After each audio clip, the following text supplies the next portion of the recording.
이렇게 잘 쓰임을 받았는데, 이분이 태어날 때부터 선천적으로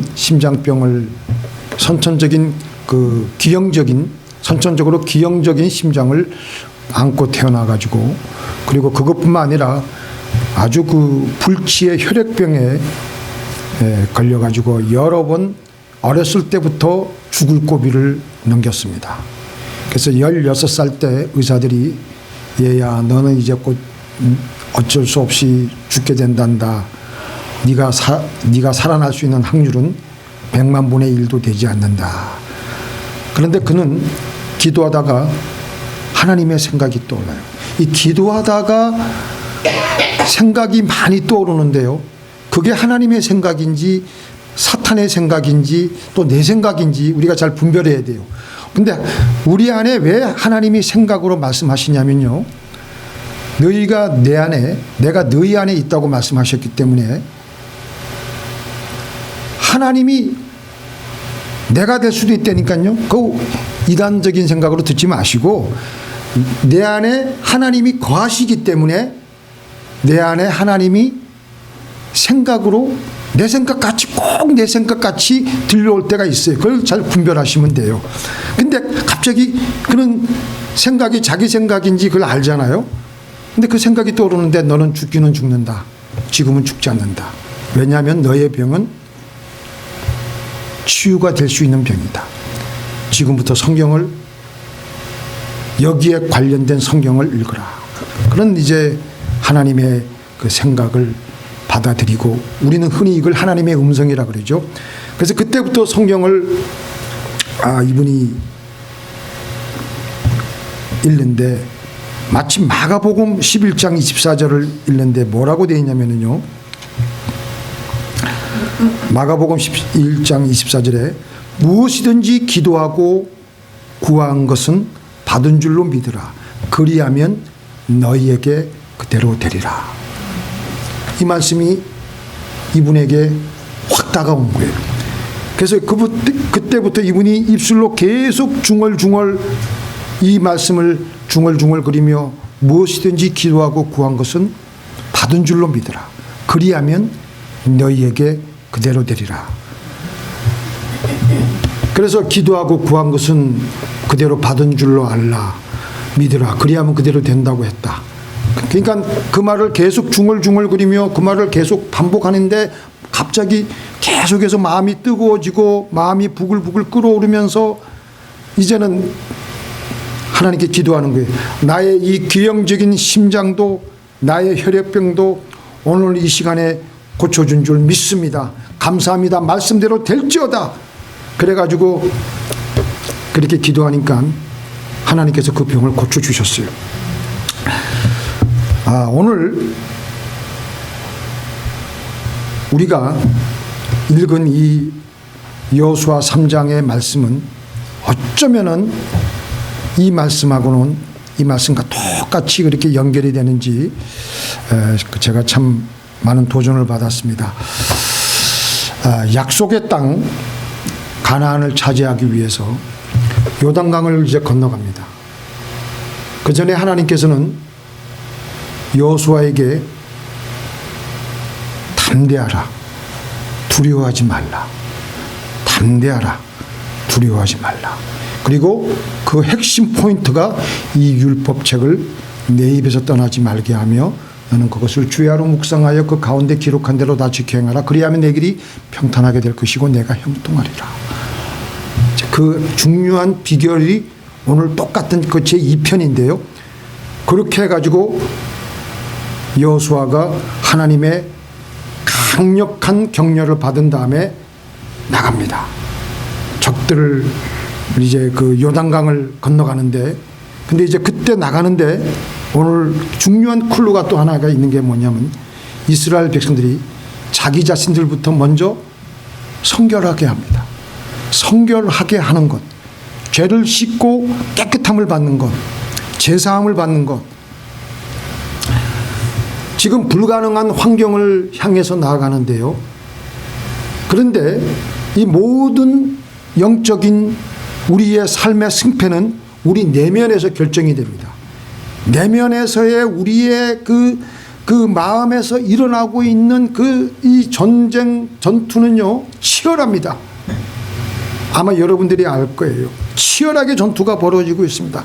그런데 거기다가 우리 내면에 이 죄악으로 아직도 얼룩져 있으면 우리 내면은 어수선하기가 이루 말할 데가 없고 고전할 수밖에 없고 마음은 하나로 모일 수가 없습니다. 그렇게 되면 결코 하나님이 사용하기가 편한 믿음의 사람이 될 수가 없습니다. 믿음이 생기질 않습니다. 그래서 성경은 뭐라고 말씀하시냐면 오직 믿음으로 구하고 조금도 의심하지 말라. 의심하는 자는 마치 바람에 밀려 요동하는 바다 물결 같으니 이런 사람은 무엇이든지 죽게 얻기를 생각하지 말라. 두 마음을 품어 모든 일에 정함이 없는 자로다. 바다 물결같이 지금 내면이 정리가 안 되어 있고 어수선하고 복잡하니까 바다 물결같이 이리저리 조금만 바람이 불어도 이리저리 심하게 흔들리니까 하나님이 복을 주셔도 그 복을 감당을 못하고 계속 흔들흔들 하니까 다 흘려버리게 되는 거예요. 우리의 내면에 죄악이 묻어있는 채로 있게 되면 우리 마음의 내면에는요, 빈틈이 생기기 때문에 마귀가 공식적으로 들어와서 우리를 괴롭힙니다. 공식적으로라는 게 굉장히 중요한 거예요. 영적으로. 우리가 죄악을 아직 해결하지 않고 죄악이 계속 우리 내면에 묻어 있으면 마귀는 공식적으로 그 죄악의 틈을 통해서 우리의 내면에 와서 우리를 계속해서 괴롭히고 우리를 참수하고 우리를 유린하고 우리를 끌고 다닙니다.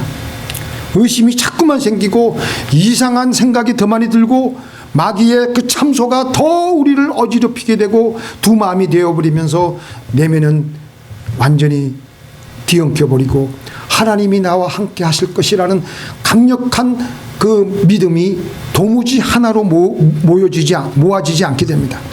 창세기 1장에서 하나님은 우리는 하나님의 형상대로 지음받았기 때문에 땅을 정복하고 모든 생물들을 다스리라고 하셨는데 가장 핵심 요소인 내 존재인 영혼이 하나로 모아지지 않으면 하나님의 그 명령을, 하나님의 뜻을 받들 수가 없어요. 땅을 정복할 수가 없고 모든 생물들을 다스릴 수가 없습니다. 마음이 청결한 자는 복이 있다고 했는데 여기서 마음이 청결하다는 것은요, 마음이 하나로 모아진 것을 뜻하고 있습니다. 그래서 그들이 성결 예식을 했다는 것은 그들의 마음을 하나로 모았다는 겁니다. 마음이 성결하여서 하나님의 그들에게 분부한 그 명령, 그 말씀이 쟁쟁하게 지금 그들을 마음속을 완전히 하나로 도배되어 가고 있는 상태를 가리키고 있는 겁니다. 그래서 뭔가 마음이 어수선하고 이렇게 좀 뭐 잘 안 되고 이렇게 안 되면 회개하는 거예요. 무조건 회개하는 거예요. 하나님께 내가 알고 지은죄 모르고 지은죄 다 알려달라고. 그리고 하나님께 기도하고 하나님께 제사함을 받고 나가는 겁니다. 그렇게 성결하게 한 제사장들이 마음을 하나로 모아서 요단강을 건너가기 위해서 이제 언약궤를 메고 들어갑니다. 언약궤를 메고 들어가려고 하는데 요단강에 가보니까 물이 더 흘러 넘쳤습니다. 이제는 환경에서 일어나는 불가능 때문에 마음에는 많은 동요가 일어나려고 합니다. 이때 하나님께서는 이들에게 어떻게 하라고 했습니까? 언약궤를 어떻게 이동하라고요? 어깨에 메고 가라고 했습니다. 언약궤를 어깨에 메지 않고 구약의 사무엘 선지자 사무엘상하를 보면요, 우리 사람의 그 생각으로 볼 때는 어깨에 메지 않고 안전하게 수레에 싣고 편하게 또 갈 수도 있어요. 언약궤를 어깨에 메지 않고 수레에 싣고 가는 것은요, 편리하고 쉬워 보입니다. 그리고 우리가 생각할 때는 하나님 그 법궤를 온전하게 보존하는 의미에서도 수레에 싣고 가는 게 더 안전하고 더 좋은 거예요. 그런데 하나님은 그 법궤를, 언약궤를 메고 갈 때는요, 어깨에 반드시 메고 이동하라고 그랬어요. 이게 뭐냐? 우리의 신앙생활 얼마든지 편하게 할 수 있습니다. 성경을 읽어도 그냥 건성으로 읽고, 옆에 항상 성경책이 있어도 건성으로 읽고 눈으로 보고 그렇게 할 수도 있어요.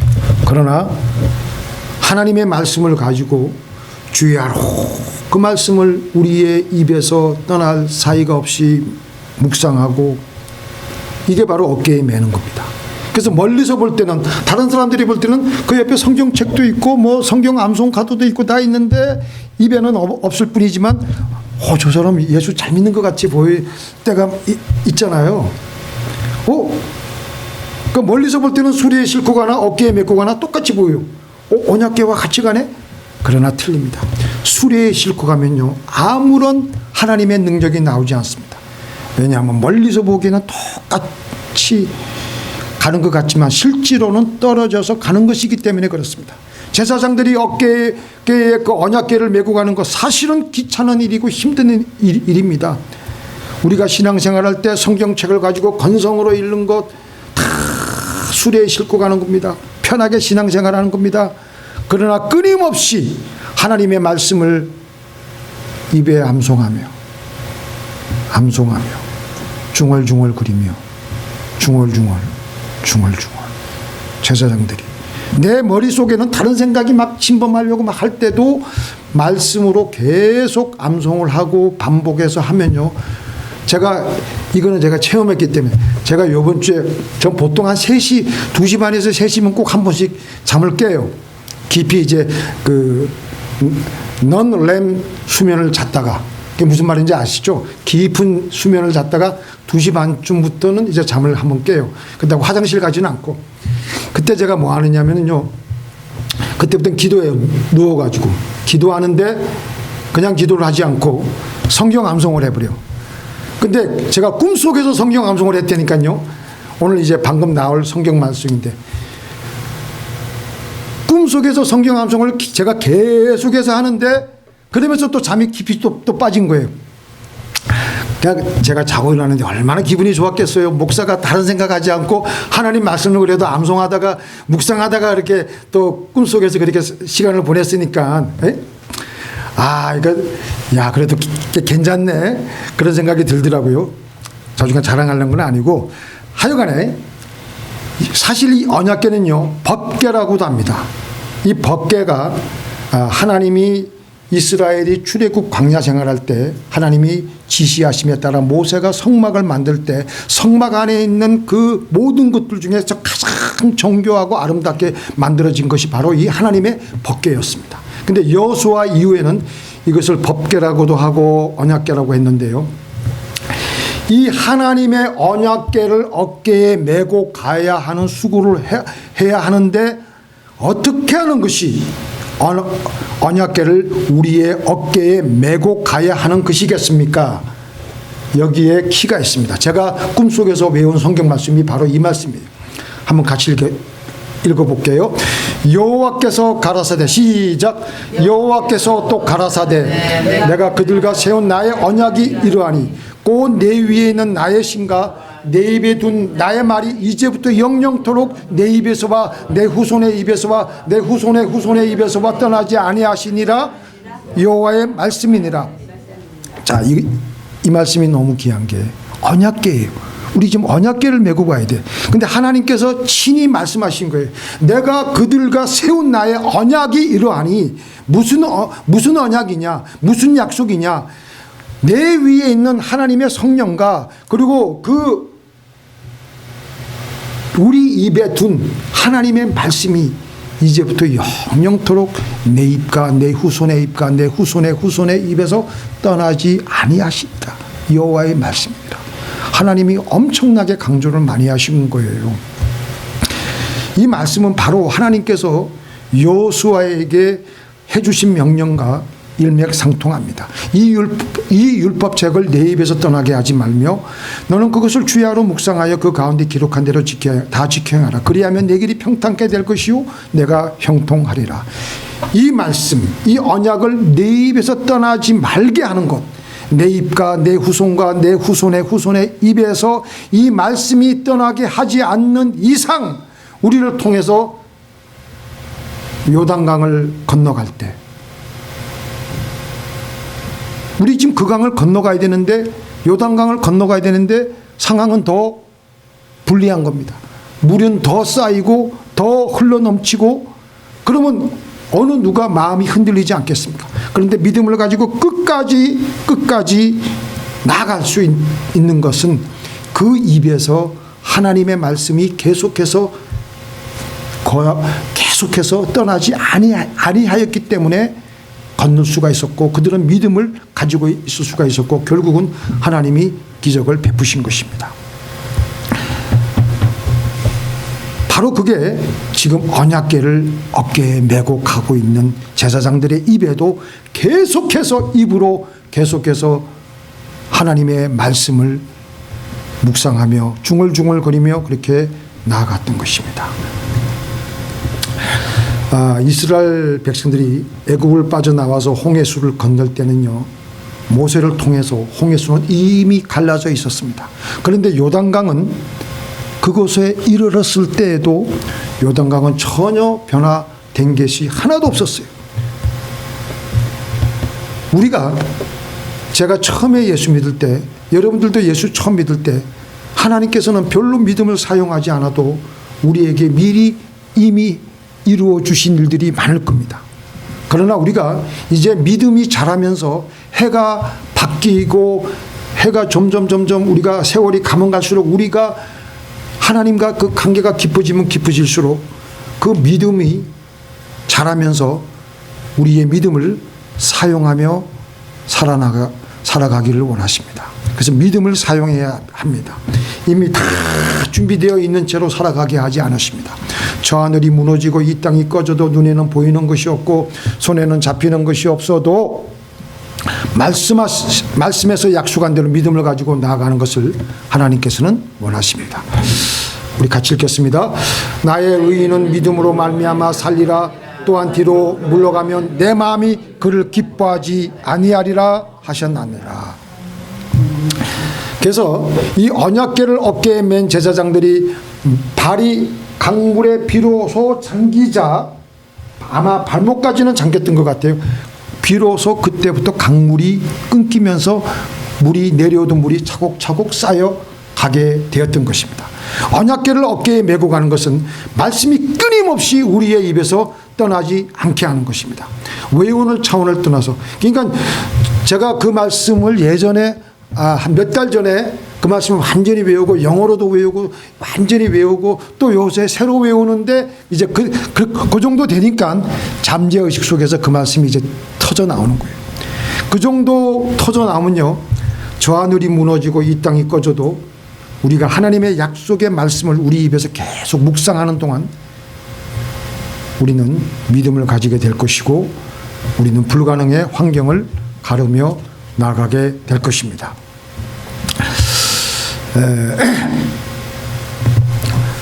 맨 처음에 이 말씀을 준비하면서 고아의 아버지 조지 뮬러의 이 이야기가 떠올라서 제가 한 번 더 말씀을 드리는데요. 이분이 고아원을 운영하면서 5만 번 이상 기도응답을 받았다고 했는데요. 독일 사람인 물러 목사님이 영국으로 간 이유는 선교사가 되기 위해서 이제 영국 가가지고 영어를 배우기 위해서 이제 영국으로 갔는데, 영국에 가서 기도하면서 하나님이 그에게 어떤 그 생각을 그에게 주셨냐면, 말씀을 하셨냐면, 너는 영국에서 고아의 아버지가 되라. 그래서 그 말씀의 음성에 순종해서 고아원을 세워서 애슐리 타운에 5천 명의 고아들을 먹이고 입히고 돌봐주며 바쁜 나날들을 보내고 있는데,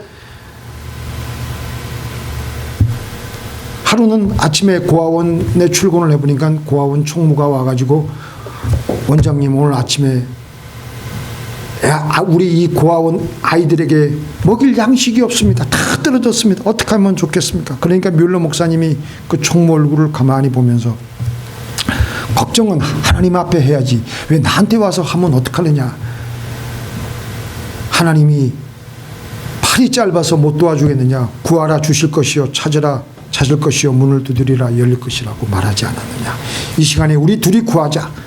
그래서 하나님이 5천 명의 아이들이 밥 먹고 난 다음에 학교 갈 애들은 학교 가야 되고 유치원 갈 애들은 유치원 가야 되고 가야 되는데 아침 밥상을 차려놓겠으니 하나님이 이 양식을 주십시오. 믿습니다. 그리고 총무에게 밥 먹는 준비를 다 시키는 거예요. 밥그릇들을 다 밥상에 얹어놓고 아이들에게 모든 밥 먹을 준비를 다 하고 다 앉힌 다음에 조지 뮬러는 그때 이제 기도실에 들어가서 하나님 감사합니다. 뜨끈뜨끈하고 맛있는 음식을 밤새 사람의 손을 사용하지 않고 하나님이 직접 하시려고 하신 것이니 감사합니다. 그렇게 정말 기도를 하고 있는데 밖에서 트럭 소리가 나는 거예요.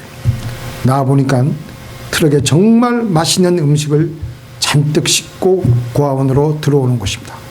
이것 어디서 오는 겁니까? 지난밤에 영국 런던에서 세계적인 부자들이 모여서 회의를 했는데 음식을 어찌나 많이 만들었는지 어떻게 처리를 할 수 없어가지고 우리가 고민하고 있는데 어떤 사람이 손을 들어가지고 이 근처에 있는 조지 뮬러 기도원에 갖다 줍시다. 그래가지고 그 밤이 너무 깊었으니까 새벽에 갖다 줍시다. 그래가지고 지금 갖고 오는 것이라고. 그래서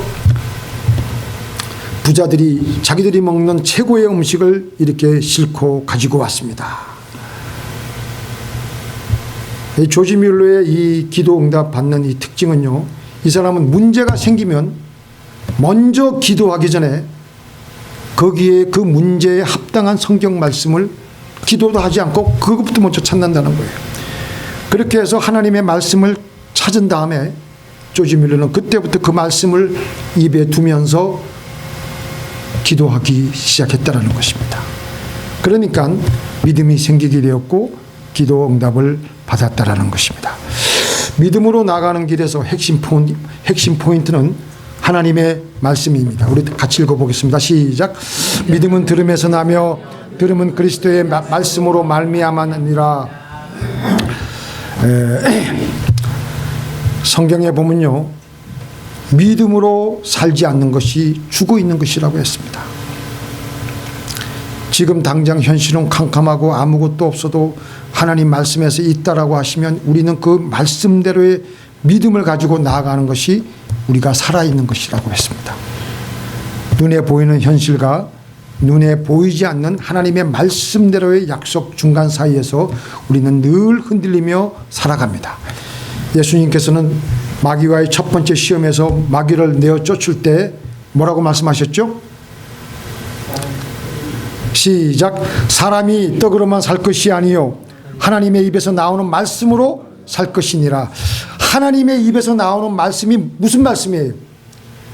그냥 문자적으로 적혀 있는 로고스의 말씀이 아니고 지금 하나님의 입에서 나오는 말씀은 레마예요. 그 말씀이 우리에게 들려지게 되면 우리 영혼이 믿음을 갖게 되고 우리는 살게 되는 것입니다. 그 말씀 가지고 살게 되는 거예요. 그래서 예레미야 23장 29절에 보니까 야훼의 말씀이니라 내 말이 불같지 아니하냐 바위를 쳐서 부스러뜨리는 방망이 같지 아니하냐.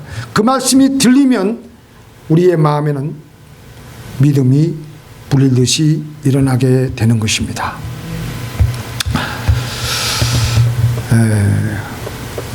간단하게 그 어떤 분 간증 하나 하고 제가 말씀 마치겠습니다. 어떤 분이 직장암, 대장암, 간암까지 한꺼번에 다 걸려가 가지고 이제 병원에서 의사가 이제 포기하라고. 그런데 그분이 기도를 하니까 어떤 생각이 떠오르냐면요, 하나님의 말씀은 살았고 운동력이 있어 좌우의 날선 검보다 예리하다는 말씀이 자꾸 생각이 나서 옳지, 의사 선생님이 수술하는 그 수술칼보다 하나님의 그 말씀이 더 예리하지 않느냐. 그러면 이 말씀을 얼마든지 많이 할 수 있는 대로 말을 하라고 했기 때문에 말을 해야 되겠다. 그래서 이분이 저기 들어 누워가지고 큰 소리로 저가 채찍을 맞음으로 내가 나음을 입었다.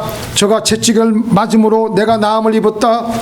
저가 채찍을 맞음으로 내가 나음을 입었다.